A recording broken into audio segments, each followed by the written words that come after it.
what is dangerous is organizing, and the empire will strike back. Believe me, I know. And when they can't twist what you're doing or demonize it, they will just make it up. I have to say that part of our problems on the left, and you know, as progressives, if you still want to call yourself a progressive, because you know Glenn Beck then already decided the next campaign is to demonize progressives and to actually, you know, do a revisionism of the history of progressives. So you might want to say that you're young, you're democratic, and you're progressive socialist. That ought to be something. Because then I think, again, you ought to just take it on and say, yeah, I am, what of it? Because that's how they're coming at us. The foundations, Rockefellers, Atlantic Philanthropies, Ford, all these big guys, these people, you know, I don't know what most people talk about. These are your enemies. These folks are part of the very fabric that keep all of this madness going in this capitalist country. You know, as a community organization, part of our problem, which we learned, is you can't depend on the kindness of these strangers to support your program. You always had to say, we're not really organizing, we're doing civic engagement. And anytime you have to kind of soften up what you're actually doing, beware. Beware. We didn't understand that for 40 years our organization had, you know, been trying to do the right thing, organize for poor people, not just have soup kitchens and give out warm coats and empower folks, but actually try to build something where people had real power, that in fact the very foundations that were supposed to be liberal and progressive and supposed to have white poor people, the folks in charge, none of the folks in charge like poor people and like people of color. Just let's be clear about that. They don't like us, and they don't like you either, because you're young, you're democratic, you're socialist. These were the same folks who make their money through the exploitation of all of us in this country. These foundations, their boards consist of the captains of industry. So, there we were for 40 years fighting against the same people who were asking to give us a grant. And when the hammer came down and the empire struck back, these folks were the first to run. They are the ones, there's this unconstitutional defunct acorn language, which the constitutional lawyer, President Obama, signed.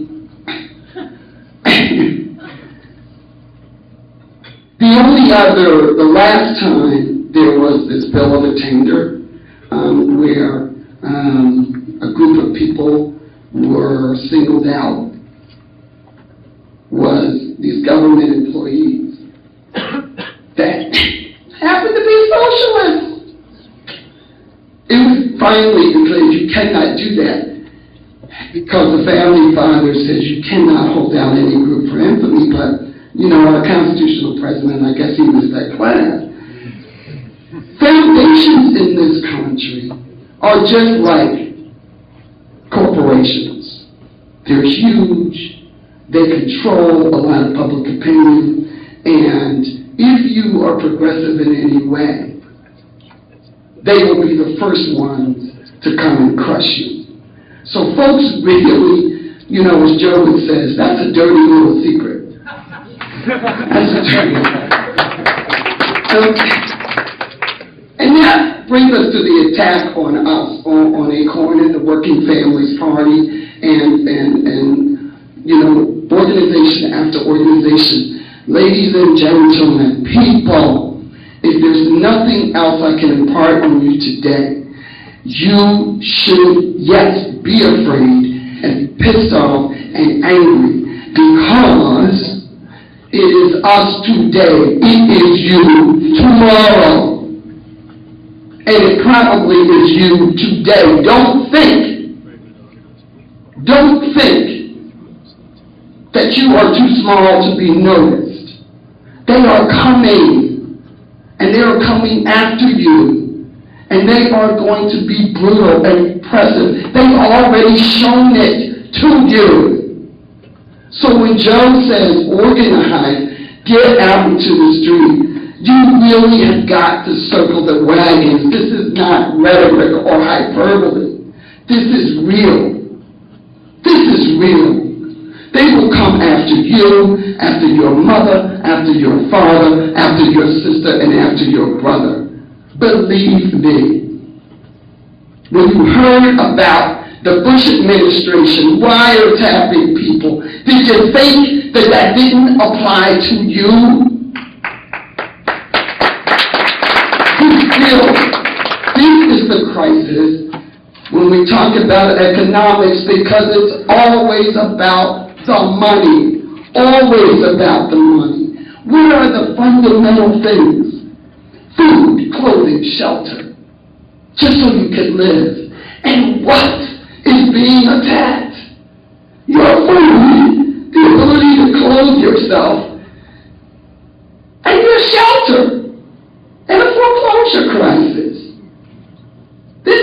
And not only that, we're human beings, we have a body. Well, you won't be able to take care of your body. If this isn't blatant that there's a genocide of liberals and progressives and radicals, I don't know what is. And then we have the cowardly lions of the Democratic Party in Congress.